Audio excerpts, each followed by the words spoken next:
Friends, आप सभी का मेरे चैनल में स्वागत है। आप सभी को आज जिस विषय में पढ़ाने वाली हूँ वह है विशेषण। विशेषण यानी विशेषण को इंग्लिश में एडजेक्टिव बोलते हैं। उसकी परिभाषा पहले पढ़ लेते हैं। जो शब्द संज्ञा या सर्वनाम की विशेषता बताते हैं उसे विशेषण कहते हैं। अर्थात कहने का मतलब यह है कि संज्ञा या सर्वनाम आप सभी जानते हो क्या होता है।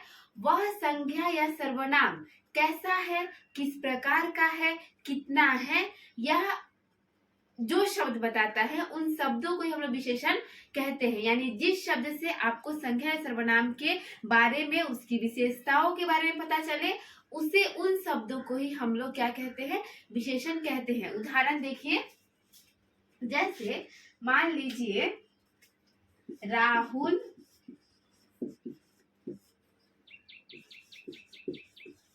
अच्छा लड़का है। राहुल अच्छा लड़का है। यहाँ पर देखिए राहुल जो है वो क्या है। आप सभी पिछले वीडियो अगर देखे होंगे तो आप सभी को पता होगा कि राहुल संज्ञा यानी कोई भी नाम संज्ञा होता है। ये भी जो शब्द है वो भी क्या हो गया, संज्ञा है, क्योंकि कोई जातिवाचक संज्ञा, कोई संज्ञा है। यानी राहुल जो है वो किस प्रकार का लड़का है, उसके बारे में क्या कहा जा रहा है, उसके यानी इसी राहुल के बारे में कहा जा रहा है कि ये कैसा है, ये एक अच्छा लड़का है। इसीलिए आपका ये जो शब्द हुआ यही आपका हो जाएगा विशेषण। यानी यहाँ पर देखिए इस पूरे वाक्य में आप ध्यान से देखिए, राहुल एक संज्ञा है और उसकी विशेषता बताई जा रही है। कौन सा क्या विशेषता है कि राहुल अच्छा लड़का है। इसीलिए यह जो आपका शब्द हुआ यही शब्द हमारा क्या बन जाता है, विशेषण बन जाता है। एक और उदाहरण दे सकते हैं, जैसे मान लीजिए राम एक गरीब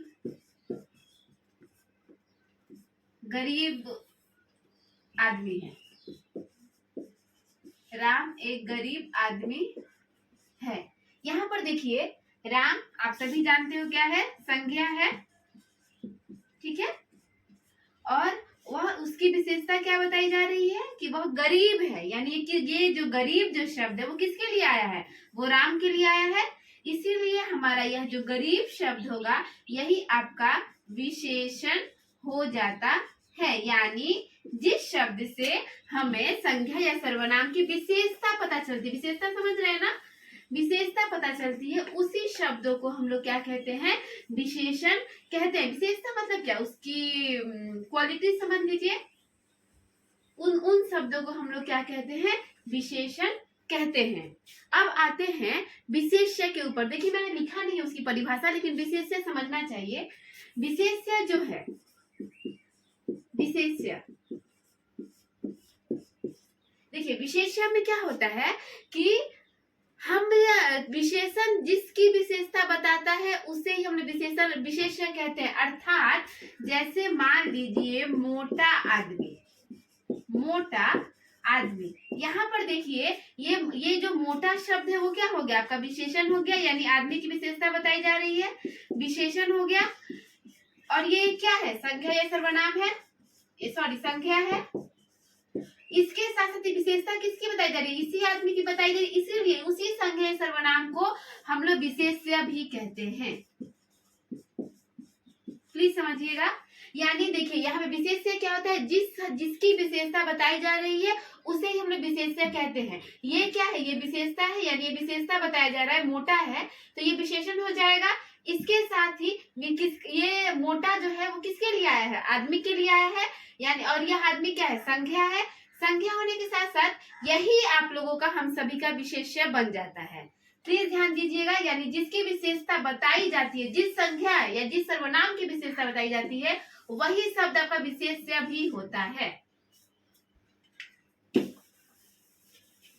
विशेष्य कुछ नहीं है, जिसकी विशेषता बताई जा रही है, जो संज्ञा या सर्वनाम है वही विशेष्य है। और कुछ ऐसा कुछ सोचने वाली बात नहीं है विशेष्य में। अब आते हैं गुणवाचक विशेषण। देखिए गुणवाचक विशेषण क्या होता है, विशेषण के 4 भेद होते हैं। कितने भेद होते हैं, विशेषण के 4 भेद होते हैं। जो पहला भेद होता है वह गुणवाचक विशेषण। जो विशेषण शब्द अपने विशेष्य समझ रहे हैं, वही वही संज्ञा है सर्वनाम। यानी अपने विशेष्य के गुण, दोष, आकार, दशा, स्वाद, अवस्था आदि के बारे में बताते हैं उसे गुणवाचक विशेषण कहते हैं। देखिए यहाँ पर आते हैं, पहले इसकी उदाहरण समझते हैं कि ये जो गुण है, गुण क्या होता है? गुण यानी कोई क्वालिटी, किसी के बारे में आप तारीफ करेंगे, किसी के बारे में यदि आप तारीफ कर रहे हैं तो वो आप उसका गुण हो जाएगा। सेम अगर आप किसी के बारे में किसी के दोस्त बता रहे हैं, जैसे मान लीजिए राम एक बुरा लड़का है, तो यानी आप किसी की दोस्त के किसी के बुरे चीजों के बारे में बता रहे हैं, उसके दोस्त बता रहे हैं, उसकी गलती बता रहे हैं, तो वह भी आपका गुणवाचक में आएगा। इसके साथ साथ आते हैं आकार। आकार क्या होता है? आकार यानी शेप, जैसे मान लीजिए गोल, चौकोर, ठीक, ये जितने भी आकार वाले शब्द यानी जितने भी शेप वाले शब्द होंगे, अगर मैं आपसे कहूं कि मेरा घर चतुर्भुज है, या फिर मेरा घर गोल है, या फिर मान लीजिए सूरज गोल है, चंद्रमा गोल है, अगर मैं बोलूं, यानी गोल क्या है? एक आकार है, एक शेप है, तो वह भी किस में आएगा? गुणवाचक विशेषण में आएगा। ठीक है, अब आते हैं दशा। दशा और अवस्था। देखिए ये जो दोनों शब्द है लगभग एक जैसे होते हैं। दशा यानी कि हम किसी की परिस्थिति बताते हैं, और अवस्था मतलब क्या होता है? उसमें भी हम किसी की सिचुएशन, किसी की परिस्थिति ही बताते हैं, लेकिन इसमें जैसे हम मान लीजिए हम बोलते हैं कि वह आदमी बहुत गरीब है, ठीक, और यहाँ पे दशा में क्या स्थिति होती है कि वह आदमी बहुत बीमार है।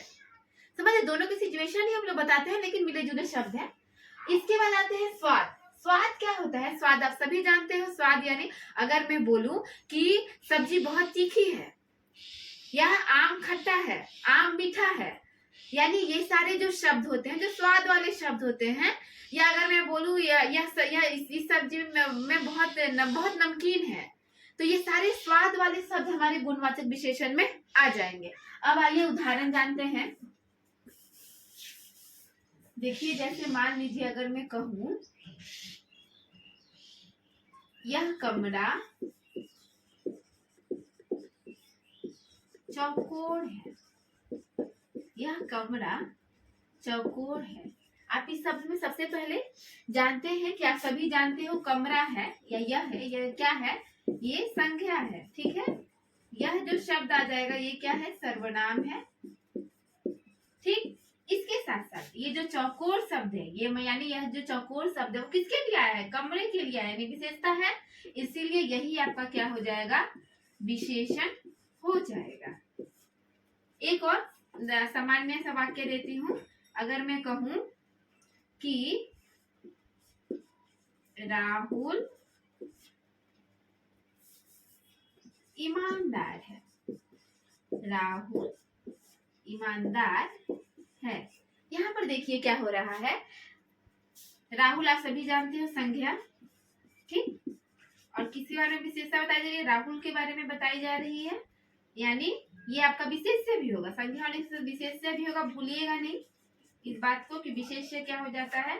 और इसके साथ साथ ईमानदार जो शब्द है ये आपका हो जाएगा विशेषण। और एक बात बताइए, तो ईमानदार शब्द किस में आएगा? ईमानदार शब्द जो है वो हमारे गुणवाचक में आ जाता है, ठीक है। ईमानदार क्योंकि हम किसी के गुण के बारे में बता रहे हैं कि वह कैसा है, ईमानदार है, इसीलिए ये भी सही। यानी एक बात याद रखिएगा, गुणवाचक में सबसे ज्यादा विशेषण आते हैं, गुणवाचक में सबसे ज्यादा विशेषण आते हैं। इसमें इतने सारी चीज एक साथ कवर हो जाता है, यानी क्या होता है? गुण, दोष, आकार, दशा, स्वाद, अवस्था, इतनी सारी चीज एक साथ गुणवाचक में आते हैं, यानी सबसे ज्यादा विशेषण इसमें ही होते हैं। बाकी भेदों में क्या है वो आप लोग आगे देखेंगे।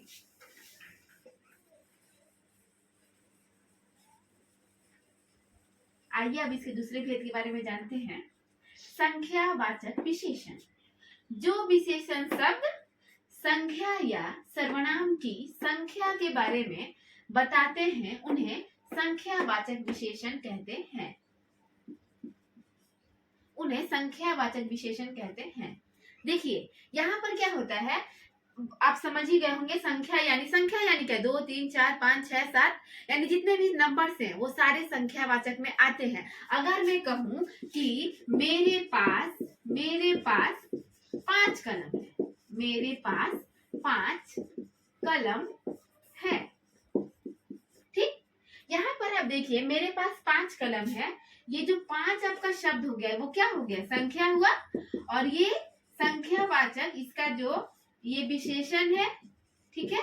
और अगर इसके भेद के बारे में हम पूछेंगे तो हम देख पा रहे हैं कि ये जो 5 है वो संख्या बता रहा है, इसीलिए इसका भेद क्या हो जाएगा, संख्यावाचक विशेषण होगा, संख्यावाचक विशेषण। एक और देख सकते हैं, देखिए एक चीज मैं और आप सभी को बताना चाहती हूँ कि संख्यावाचक में दो और भेद होते हैं, एक निश्चित होते हैं और एक अनिश्चित होते हैं, ठीक है।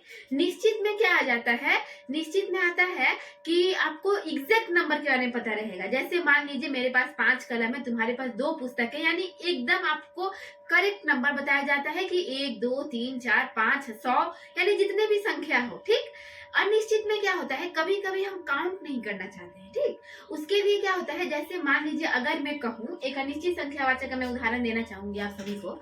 अगर मैं कहूँ कि घर के बाहर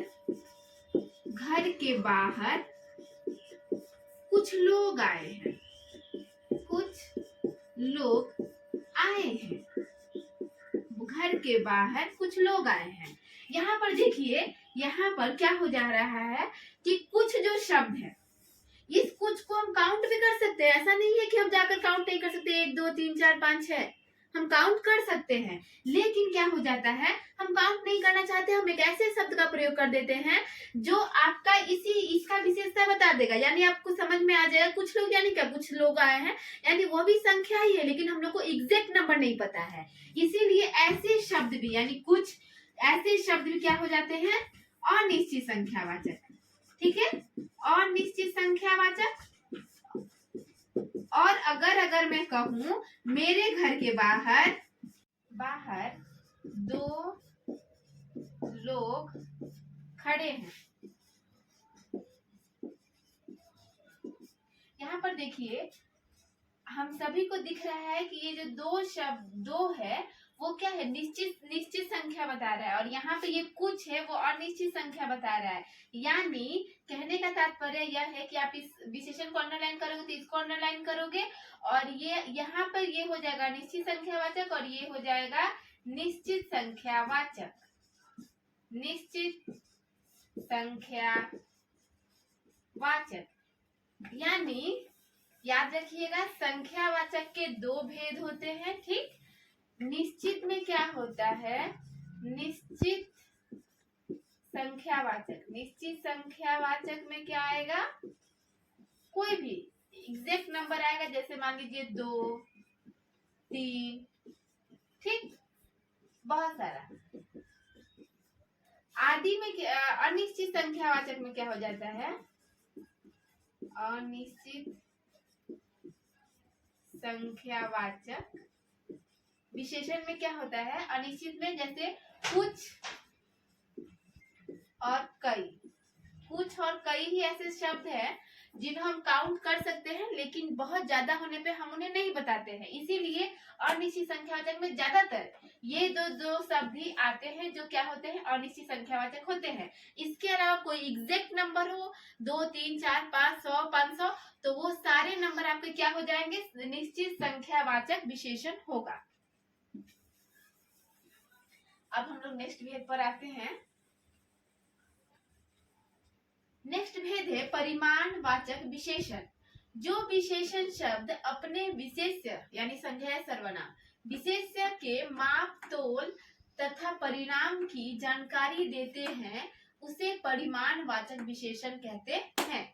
यहाँ पर देखिए सबसे पहले आते हैं, कुछ वस्तुएं ऐसी होती हैं जिन्हें का हम काउंट नहीं कर सकते, 1 2 3 4 ऐसे काउंट नहीं कर सकते। जैसे मान लीजिए चावल हम गिन नहीं सकते, ठीक। तेल हम उन्हें काउंट नहीं कर सकते, उनके लिए क्या होता है, हमने एक इकाई बना दिया है। जैसे मान लीजिए अगर मुझे चावल को मापना होगा तो मैं क्या बोलती हूँ कि 1 केजी चावल दे दीजिए, हम ये तो नहीं बोलते हैं 500 चावल 500 गिन कर दीजिए, यानी उसके लिए एक इकाई होती है। परिमाणवाचक में क्या होता है, याद रखिएगा, हमेशा संख्या के बगल में एक इकाई जरूर रहेगी। जैसे मान लीजिए उदाहरण मुझे 2 मीटर कपड़ा चाहिए, मुझे 2 मीटर कपड़ा चाहिए। यहाँ पर देखिए ये जो 2 है, अगर सिर्फ यही होता, ये नहीं होता, तो हम लोग क्या लिखते, संख्यावाचक लिखते। लेकिन देखिए इसके साथ क्या कपड़ा को माप, ये जो कपड़ा है वो कितना चाहिए, 2 मीटर चाहिए। ठीक है, और इसके बगल में देखिए ये क्या दिया हुआ है, ये संख्या है और इसके बगल में एक इकाई दी हुई है, यही इसका सबसे बड़ा पहचान है। ठीक है, तो एक इकाई जब दी हुई है तो यहाँ पर हम लोग क्या करेंगे, देखिए ये आपका हो जाता है परिमाणवाचक।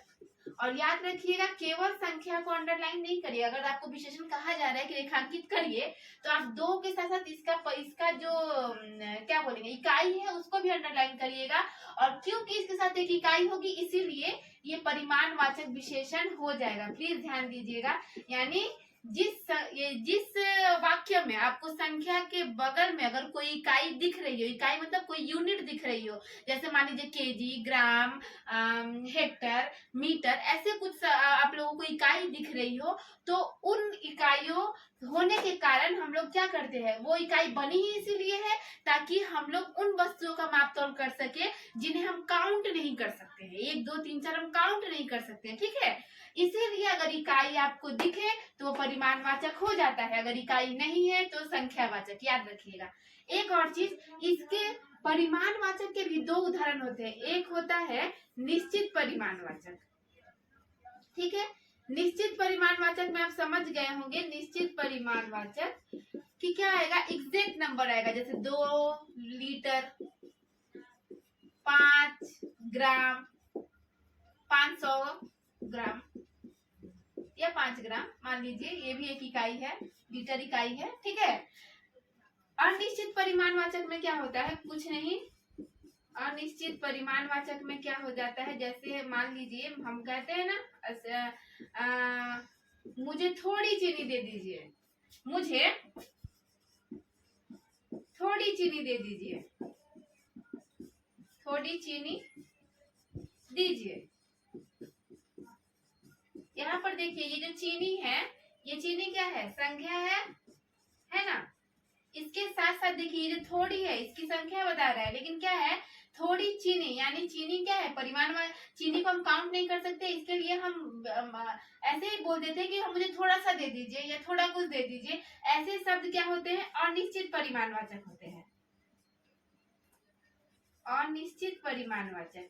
इसके साथ साथ मान लीजिए अगर मैं कहूँ मुझे कम चीनी दे दीजिए या मुझे अधिक चीनी दे दीजिए, तो ऐसे शब्द भी आपके क्या होते हैं, कम, अधिक या फिर थोड़ी, ऐसे सारे शब्द क्या होते हैं, अक्सर उनके लिए लगते हैं जिन्हें हम काउंट नहीं करना चाहते हैं या फिर जिन्हें हम काउंट नहीं कर सकते हैं। ठीक है, जिन्हें गिन नहीं सकते हैं, तो वो सारे शब्द आएंगे अनिश्चित परिमाणवाचक में। जैसे मतलब क्या आएगा, थोड़ी, ठीक है, कम, अधिक, ये सारे अनिश्चित परिमाणवाचक में आते हैं। और जब कोई निश्चित संख्या रहेगा, बगल में इकाई रहेगी, तो आप समझ जाइएगा कि ये क्या होता है, निश्चित परिमाणवाचक। और अनिश्चित परिमाणवाचक में क्या आते हैं, थोड़ी, कम और अधिक।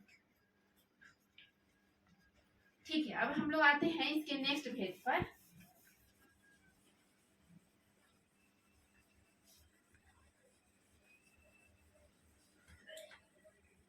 नेक्स्ट भेद है सार्वनामिक विशेषण। इसके नाम से भी आप समझ सकते हैं कि सर्वनाम से जुड़ी हुई चीजें हैं।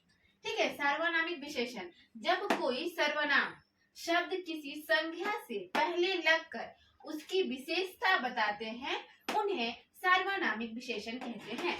यहाँ पर देखिए क्या होता है, सार्वनामिक विशेषण यानी कि सबसे पहली बात कि सर्वनाम जरूर रहेगा। ठीक है, यहाँ पर देखिए कि जैसे मान लीजिए अगर मैं कहूं यह मेरा मित्र है या मेरा मित्र है, इसकी सबसे बड़ी पहचान होती है कि सर्वनाम से शुरू होता है। ये क्या है, ये आपका सर्वनाम है।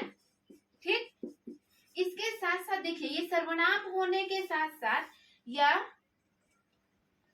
सर्वनाम होने के साथ साथ किसकी विशेषता बता रहा है, इसकी विशेषता बता रहा है, यानी मित्र है। जैसे मान लीजिए एक और उदाहरण छोड़ दीजिए, मान लीजिए अगर मैं कहूँ यह मित्र मेरा है या यह स्कूल मेरा है, यह स्कूल मेरा है। यहाँ पर ध्यान दीजिए, यहाँ पे संख्या पहले नहीं आई, अगर आप इसको करें, मान लीजिए मैं बोलूं यह मित्र मेरा है, ठीक, तो यहाँ पर देखिए ये जो स्कूल है वो क्या है, संज्ञा है, ठीक, और ये क्या है, सर्वनाम है। ये सर्वनाम होने के, प्लीज ध्यान से देखिएगा, ये सर्वनाम होने के साथ साथ ये विशेषण का भी काम करता है। अगर मैं इसको ढक लूं, अगर इसको हम ढक लें और हम ये कहें कि स्कूल मेरा है, तो यहाँ पे ये जो स्कूल शब्द है, ये जो संज्ञा है, इसकी विशेषता नहीं पता चली। स्कूल मेरा है, कौन सा स्कूल आपका है, ये स्कूल शब्द यानी इस संज्ञा की विशेषता पता नहीं चलेगी अगर यह शब्द नहीं रहेगा। इसीलिए यहाँ पर यह जो शब्द है वो सर्वनाम तो है ही, इसके साथ साथ ये सर्वनाम होने के साथ साथ यह इस स्कूल की विशेषता भी बता रहा है, यानी यह स्कूल जो है वो मेरा है। सेम यहीं पे देखिए, अगर मैं इसको ढक लूं मित्र मेरा है, इस वाक्य में कोई विशेषता आपको पता नहीं चलेगी जब तक यह शब्द ना लग जाए, यानी यह मित्र मेरा है। इसीलिए ऐसे शब्द जो संख्या के बगल में यानी संख्या के पहले आकर उस संख्या की विशेषता बताते हैं, वैसे शब्दों को हम लोग सार्वनामिक विशेषण कहते हैं। आप पहचानोगे कैसे, सबसे पहला काम करोगे कि आप वो शुरू होता है किससे, संख्या से। जैसे मान लीजिए अगर मैंने कहा यह किताब मेरी है, यह को छोड़ दीजिए, बहुत बार यह हो रहा है। अगर मैं कहूँ वह लड़का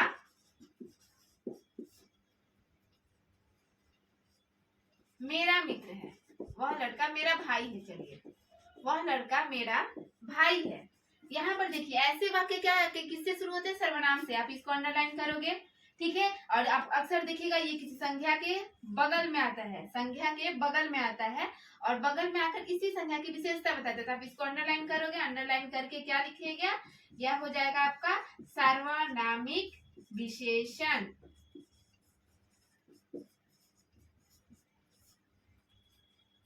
अब मुझे उम्मीद है कि आप सभी को विशेषण के 4 भेदों के बारे में पूरी जानकारी मिल गई हो। अगर कोई भी डाउट हो तो आप मैसेज बॉक्स में मैसेज कर सकते हैं, कमेंट कर सकते हैं और मेरे चैनल को सब्सक्राइब जरूर करें। धन्यवाद।